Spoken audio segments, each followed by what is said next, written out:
Simone didn't flinch, not even when the slap landed hard enough to send a shock through her cheek and make baby Zoe scream. All around her, the sound echoed off the marble floors, bouncing between crystal chandeliers and linened, draped tables. For a moment, everything froze, forks suspended midair, wine glasses paused inches from lips, diners staring wide-eyed as if they'd just witnessed a car crash. But Madison Pierce didn't freeze. She stepped forward like she owned the ground beneath her heels. "Touch my podium again," she hissed, "and I'll have you arrested. Your kind always ends up in handcuffs anyway." Simone's cheek throbbed, but she didn't lift a hand to it. She shifted Zoe gently, bouncing the baby against her shoulder, whispering, "It's okay, sweetheart. Mama's here." While her own pulse hammered against her ribs, she could smell Madison's perfume, sickly sweet, expensive, aggressive, the kind worn by women who like the taste of power. A dozen phones rose in unison around the room. Some diners whispered, some gasped, some just watched. Have you ever seen injustice happen right in front of you, and felt your body lock, your mouth shut, your courage vanish? That's what the room felt like. Dozens of people witnessing something they knew was wrong, but too scared, too polite, or too privileged to intervene. Simone's grip on Zoe tightened, but her voice stayed calm. "I have a reservation under Dr. Harper," she said again. 7:30. Madison laughed. "A sharp, cruel sound, right? And I'm the Queen of England. You can't afford our appetizers. You wandered in here looking for the food bank. Wrong building, sweetheart." Earlier that morning, sunlight had filled Simone's townhouse. Coffee steamed on the counter. Zoe cooed happily in her high chair, while Simone packed the diaper bag with the same precision she used in the operating room. Wipes, diapers, extra clothes, formula, pacifier. The framed photos on the wall always watched her. Her medical school graduation, her surgical team, laughing, exhausted but proud. Her award, youngest chief of pediatric surgery in Metropolitan General's history. And the one she loved most, the one she also hated to look at, her wedding photo. Daniel smiling, dimples deep, eyes bright. Her dress blowing in the wind.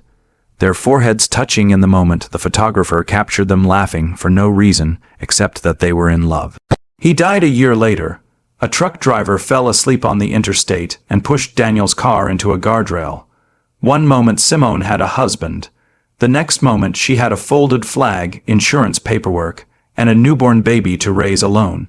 She stared at the reservation confirmation on her phone that morning. Label Edo. Table for two. 7:30. The place Daniel had proposed.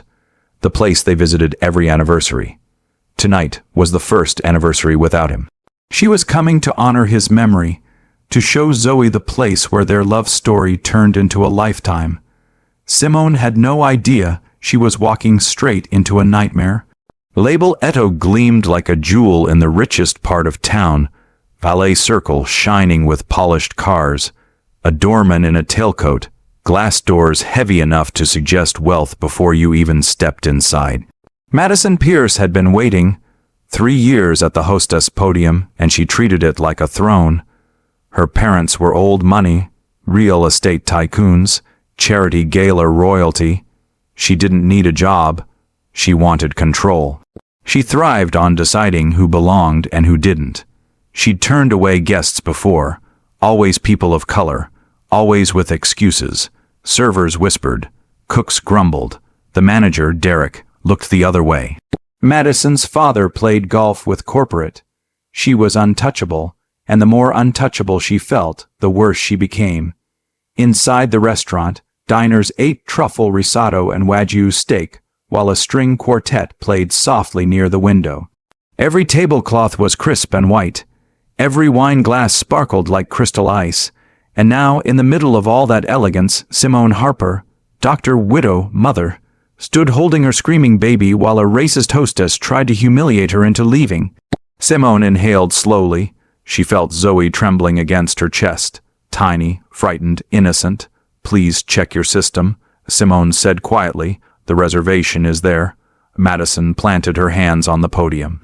"I told you, we don't have anything under your name, and even if we did, we maintain certain standards here. This isn't the projects. We don't just let anyone walk in." A couple at a nearby table exchanged horrified looks. Diners raised their phones higher. Simone swallowed the heat rising in her throat. "I'd like to speak to your manager." That was when Madison delivered a laugh so loud half the restaurant turned to look.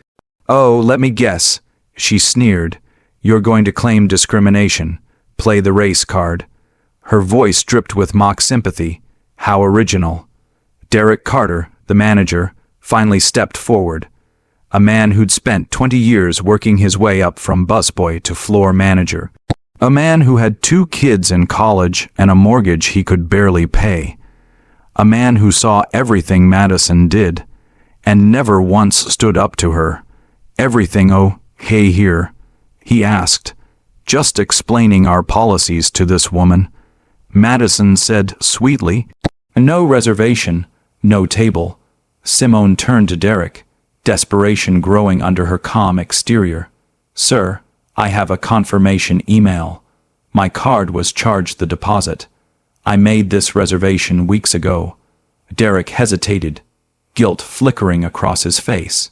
He looked at Madison, looked at Simone, looked at Zoe, but in the end, he stepped back. "I'm sure this is all just a misunderstanding. Coward, let me show you," Simone said, reaching toward the reservation book. Madison's hand shot out. Crack, the slap echoed like a gunshot. Baby Zoe cried harder. Phones raised higher, gasps filled the air. "Oh my God," someone whispered. Madison stepped closer, eyes burning with hatred. "Leave," she commanded, "before this gets worse for you." Simone straightened her posture. The slap still stung, the humiliation burned, but she was still a doctor, still a mother, still a woman who refused to be bullied. "I'm not leaving," she said. "I have every right to be here." Madison laughed again, but this time more viciously. "You people always talk about rights. You don't have the right to be here. You don't belong here." Simone's voice didn't rise. It didn't crack. It didn't bend. "My daughter is crying because you assaulted me." "Oh, please." Madison rolled her eyes dramatically. "Everyone here saw you try to grab my reservation book. I defended myself. That's a lie," an elderly woman said sharply. She stood from her table with her husband beside her. "We saw everything. The hostess struck her first." Madison glared at them. "Sir, ma'am, please sit down. You're mistaken." "We are not mistaken," the husband said. "And we're recording." More diners stood. A young woman rose from the corner table. "I'm a lawyer. This is illegal discrimination." Madison's smile flickered. Phones kept recording. A cook peeked out from the kitchen, raised his own phone, and stepped forward. Soon 3 more kitchen staff stood beside him, Latino, Black, Asian silent witnesses who'd tasted Madison's cruelty before. "All of you need to put your phones away," Madison snapped. "Recording is prohibited." Nobody lowered their phone. Outside, red and blue lights flashed through the window. A police cruiser pulled up, then another. Madison's smile returned, bigger, sharper, triumphant. She stepped back from the podium like a queen returning to her throne.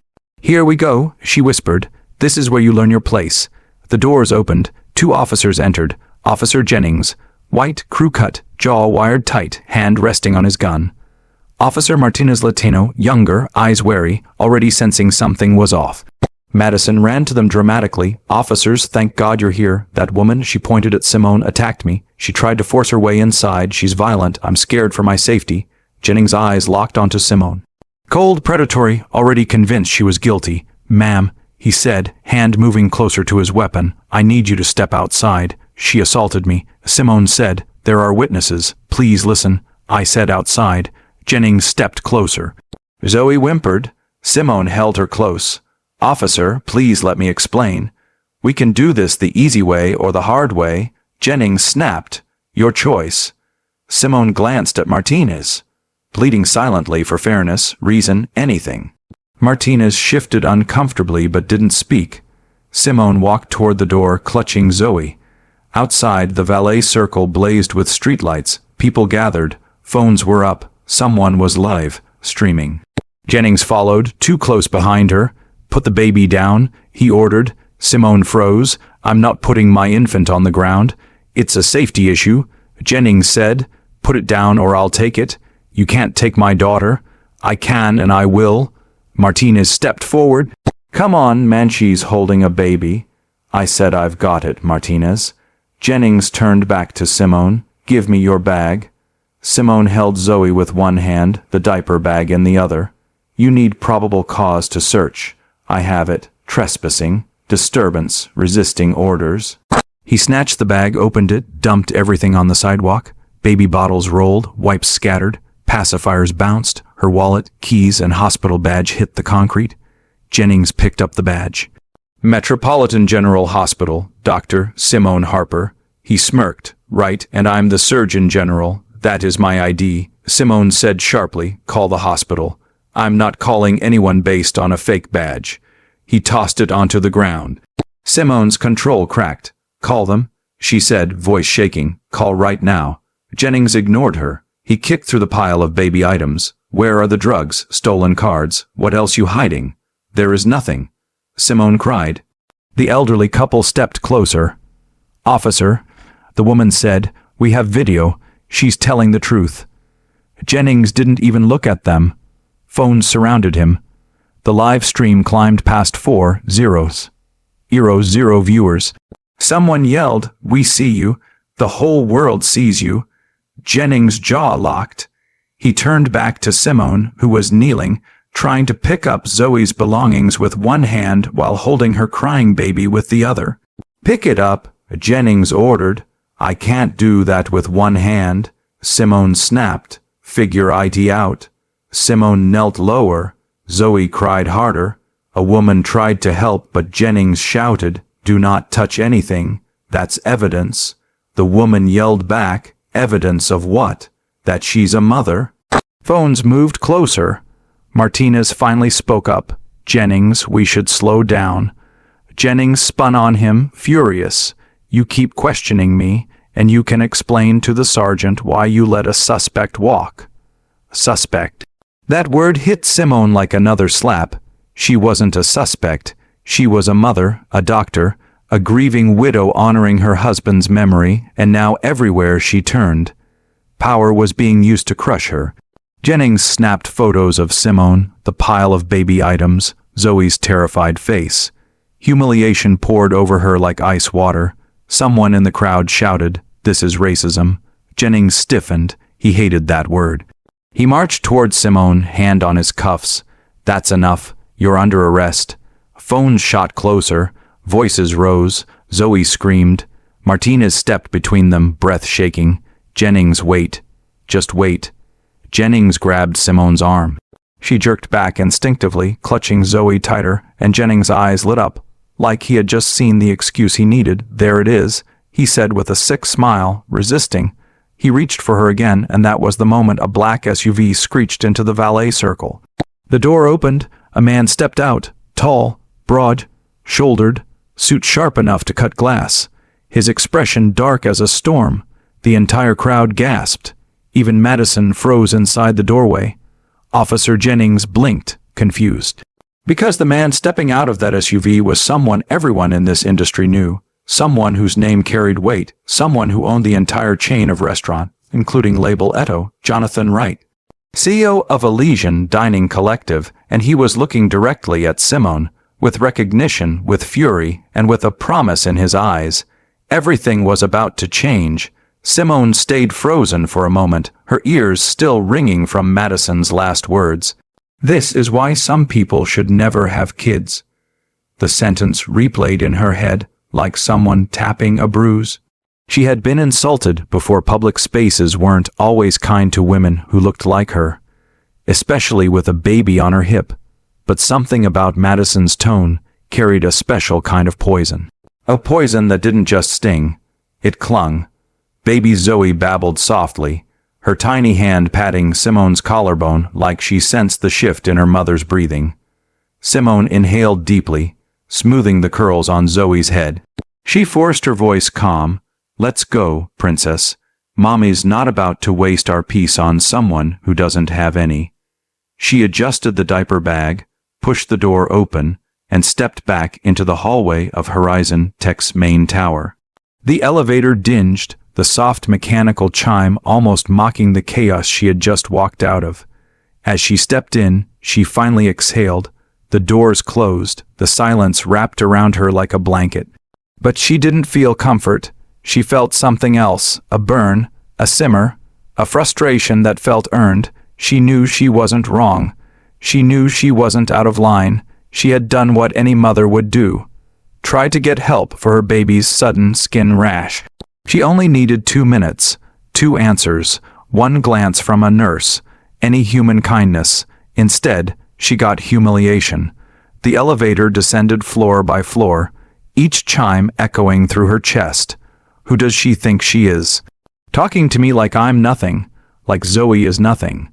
By the time the doors opened into the parking garage, Simone's anger had settled into something colder, something clearer. She strapped Zoe into her car seat, pressing a soft kiss against her chubby cheek. I'm sorry you had to hear that. Mom is going to make sure you grow up knowing your worth. You hear me? Zoe kicked her little legs, giggling, and somehow that tiny giggle steadied Simone's heart. She slid into the driver's seat, closed the door, then rested her head against the steering wheel. She wasn't a troublemaker. She wasn't dramatic.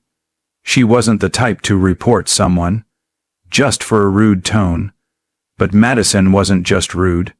She was cruel, and worst of all, she was proud of it. Simone sighed, pulled her phone from her pocket, and opened the HorizonTech employee portal. Under the Report Misconduct section, she hovered her thumb over the option. Do I do this? Do I really want to stir something up? She thought back to Madison's smirk, the disrespect in her voice, the way she talked about Zoe like she was less than human. Simone's jaw tightened. She tapped the screen, selected Employee Harassment, then typed, Front desk staff member Madison Pierce used discriminatory language toward me, mocked my baby, and denied me access to the free on-site clinic, something my HorizonTech linked insurance fully allows. I did nothing to provoke her. She escalated without reason. Please review lobby camera footage. She hit submit before she could overthink it. A small confirmation banner appeared. Your report has been filed. Case ID, HR 77, A452. She wasn't expecting anything huge to come from it. Maybe a warning. Maybe a conversation. But at least her voice wouldn't be silent. She buckled her seatbelt and started the car. As she drove, she kept replaying Madison's face, the sneer. The eyes narrowed with entitlement. The cheap power trip of someone who never had real power. Who raised women like that? Who raised people like that at all? Her phone buzzed while she waited at a red light. She glanced at the notification. Unknown number. MS Harper. This is Diana from HorizonTech's executive office. I'd like to speak with you regarding the incident you reported. Simone blinked. Executive office? Why would they? She pulled over into a grocery store parking lot and called back. The line picked up immediately. MS Harper, thank you for reaching out. Diana said, her voice clipped but polite. This is a matter of high priority for us. The incident you described, it's okay. Simone cut in softly. I wasn't hurt or anything. I just wanted someone to know. There is nothing okay about an employee behaving the way that staff member did toward you. Diana replied, her tone containing a sharpness that Simone wasn't expecting. The CEO has been made aware and would like to speak with you personally. Simone almost choked. The CEO? Yes, Mr. Stone takes matters of discrimination very seriously. Simone's stomach dipped. I don't want to cause trouble for anyone, she murmured. Trouble was already caused. Diana said, just not by you. Simone didn't know what to say. Mr. Stone asks if you're available tomorrow morning at 9:15 a.m. He would prefer to hear from you directly. Her breath caught. She knew the name, everyone did. Elias Stone, billionaire founder, the black CEO who built HorizonTech from a single room coding den into a global giant. People talked about him like he was myth, sharp, private, intimidating, a man who rarely spoke publicly, but when he did, the world listened. Why would someone like him want to talk to someone like her? Simone swallowed. Sure, okay, I can be there. Excellent, you'll meet directly on the 46th floor. I'll escort you. The call ended. Simone stared at her phone, her pulse tapping against her ribs. Zoe squealed from the back seat, waving a sock she had just pulled off. Simone exhaled. Baby girl. She whispered, What did Mama walk into? The next morning, Simone barely slept. She kept turning, checking Zoe's breathing, checking the time, replaying every insulting detail in her head. She almost texted to cancel. Who was she fooling? But Diana emailed to confirm, included a parking pass, a visitor badge QR code, even an itinerary. She couldn't back out, so she didn't. She woke early, braided her hair back neatly, put on her best long trench coat, and found the only pair of heels she owned that didn't pinch. Zoe wore a soft lavender onesie and a tiny white hat. At 8:58 a.m., she walked into HorizonTech's grand lobby. A new receptionist was there. A man this time, cheerful, apologizing profusely for yesterday. He guided her toward a private elevator. "Diana is expecting you," he said. Simone stepped in. The elevator rose so smoothly it almost felt like floating. When the doors opened, a woman in a navy suit. Diana stood waiting. "Ms. Harper," she said warmly, right on time. Simone followed her down a long hallway, her heartbeat growing louder with every step. They passed glass-walled meeting rooms where people in suits typed furiously. Walls filled with stock tickers, digital maps, company awards. And then they stopped in front of a matte, black double door. Diana knocked once. "Come in," a deep voice said from inside. Simone's breath stilled. Diana opened the door for her. "Mr. Stone, Ms. Harper is here." The office was enormous, floor-to-ceiling windows overlooking the city, minimalist furniture, shelves filled with books and awards. But Simone barely registered any of it, because the man standing near the window turned and she recognized him. Elias Stone, tall, broad shoulders, black suit tailored like it was built on him. A face carved with calm authority, with eyes that missed nothing. He looked at her, not at her outfit, not at Zoe, not at the diaper bag. He looked directly into her eyes. "Ms. Harper," he said slowly, "thank you for coming." His voice was low, steady. It carried the weight of someone used to being listened to. Simone swallowed. "Thank you for having me." Zoe let out a small squeak from her carrier, drawing Elias's gaze. Something softened in his expression, just barely, but enough to alter the air in the room. He walked closer, stopping at a respectful distance. "I'm a father too," he said quietly, "and I don't tolerate anyone disrespecting parents, especially mothers doing their best." Simone blinked rapidly, fighting unexpected emotion. "I didn't want to cause drama," she murmured. "You didn't," Elias replied, "but my employee did." He turned toward his desk, tapped something on a tablet, then glanced back at her. "I reviewed the footage myself." Simone stiffened. She was completely out of line. He continued. "Her conduct violates 3 categories in our ethical code." Her heartbeat thudded against her ribs. "I want to handle this properly," Elias said, "but I need to hear the full story from you in your own words." Simone hesitated. Why did he care so much? Why was he even involved? But then she saw something in his eyes, something tired, something personal, and for the first time since yesterday, she felt safe enough to breathe. So she told him. She told him everything, every insult, every dismissive gesture, every mocking laugh, every word Madison spat. As she spoke, Elias listened with an intensity that made the room feel smaller. Not a single interruption, not even a blink. When she finished, the silence stretched. Finally, Elias exhaled, slow and controlled. "I appreciate your honesty," he said, "and for what it's worth, I'm sorry, on behalf of my company, on behalf of what you went through." Simone shook her head. "You didn't do anything." "No," Elias said softly, "but I'm responsible for the people who work under my roof." He stepped closer. "And I promise you this, she will never treat another mother the way she treated you." A shiver ran through Simone. Not fear, something else. A sense that this man didn't make promises lightly. A sense that when Elias Stone said something, reality adjusted to match. He cleared his throat. "There's one more thing," he said. "I'd like to offer you something, Ms. Harper." Simone blinked. "Oh, offer me?" Elias nodded, but before he could speak, a knock rattled the door. Loud, impatient, without waiting, it swung open, and there she stood. Madison Pierce, eyes blazing, face flushed, anger dripping from her like venom. You, she snapped at Simone, you got me suspended. You think you can just.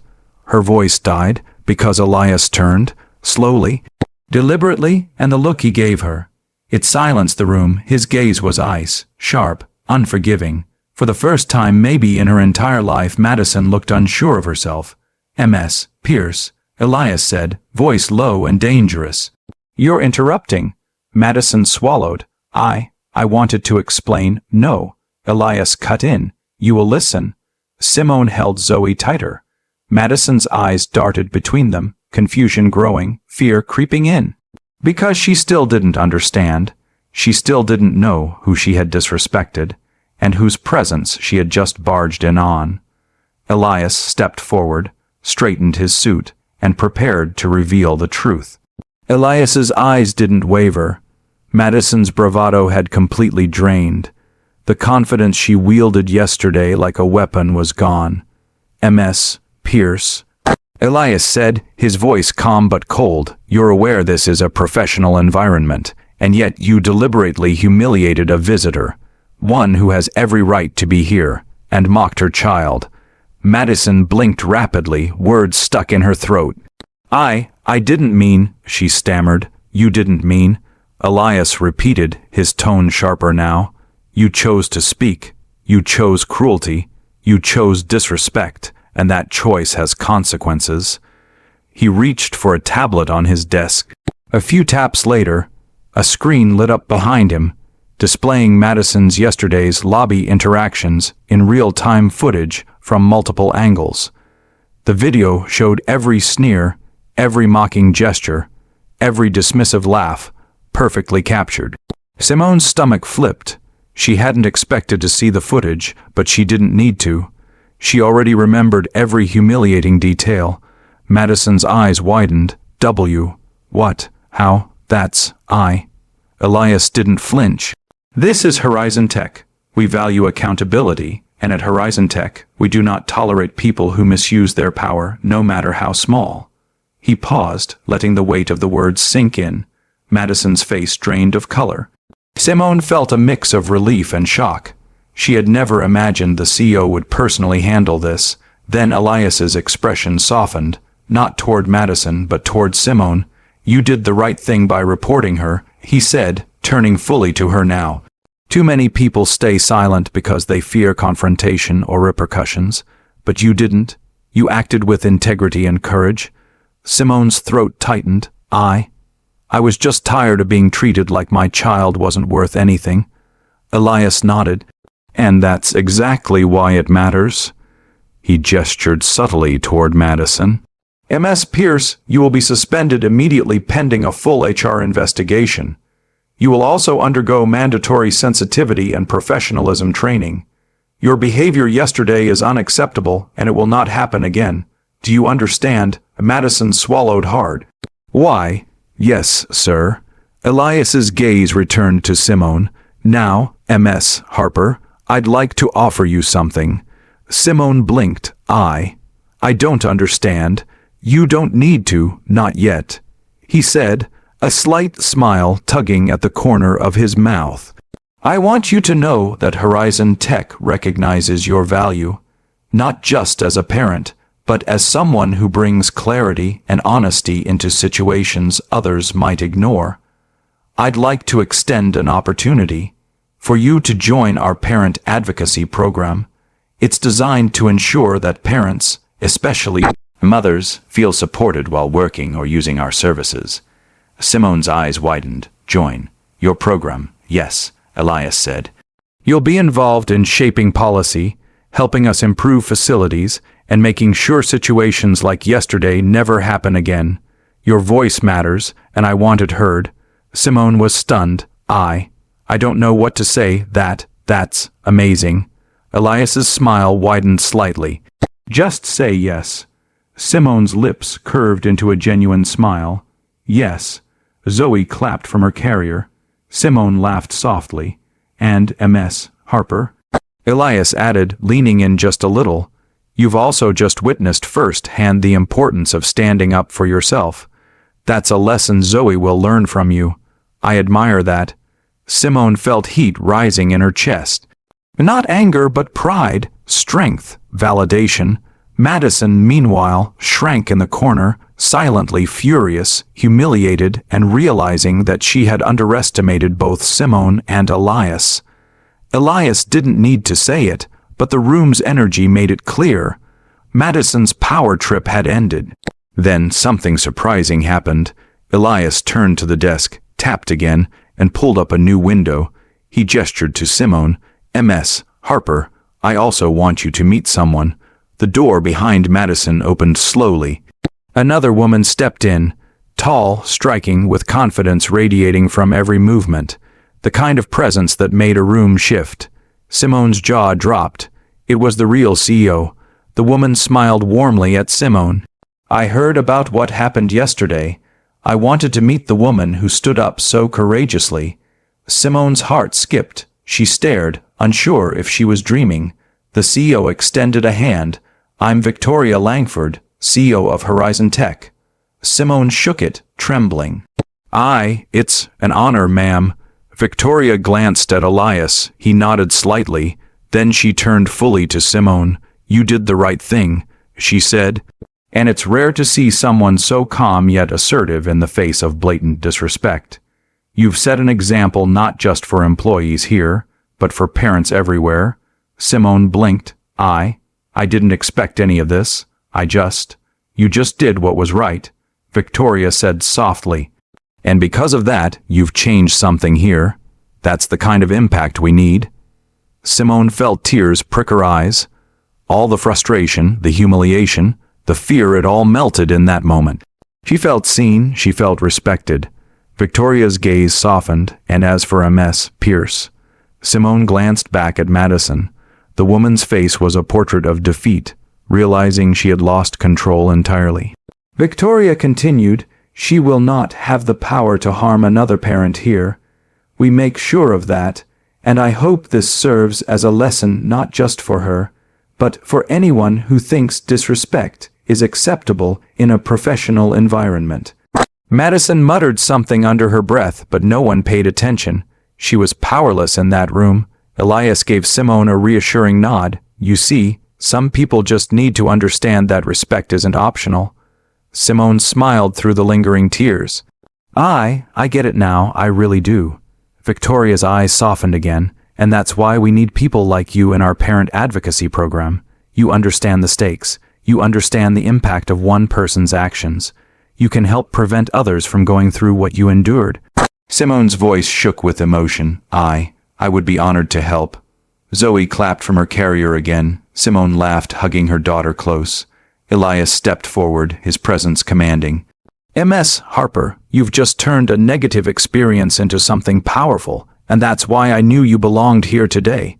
Simone took a deep breath. She felt a sense of pride she had never known. Not because of money, not because of status, but because she had stood her ground, because she had chosen to act. The room was quiet for a moment, but the silence was filled with respect. Victoria spoke finally. "You've changed more than just an employee's behavior yesterday. You've changed the culture, and for that you have our gratitude." Simone blinked, overwhelmed. "Thank you, all of you, really." Elias smiled. "No, thank you for showing us what courage looks like, for showing everyone that respect isn't a choice, it's mandatory." Madison stood frozen, completely aware that her humiliation was now permanent. Every professional in that office who had witnessed the exchange understood who had the true power. Simone straightened, pulling Zoe close. The tension melted. She had won more than she imagined. Not just justice. Not just respect. She had affirmation from the CEO, from the billionaire founder, and most importantly, from herself. And as she left the office later that morning, the city skyline sprawling before her, Simone felt something she hadn't felt in a long time, invincible. Her child looked up at her and babbled happily. Simone smiled. "That's right, princess. Mommy stood tall today, and so will you." Epilogue. Karma and resolution. Madison Pierce was suspended indefinitely, and her attempts to appeal were unsuccessful. Her reputation inside HorizonTech was irreparably damaged. Simone Harper became a central figure in HorizonTech's parent advocacy program, directly influencing policies to support working parents. Elias Stone and Victoria Langford ensured that the lobby staff underwent comprehensive training, making the company a model of professionalism and respect. Simone's story spread within the city, inspiring other single parents to stand up for themselves. And somewhere deep in the office, a lesson lingered. Respect is never optional, and courage never goes unnoticed. If you felt every sting, every triumph, every silent victory in Simone's story, show some love. Subscribe to Aria Stories.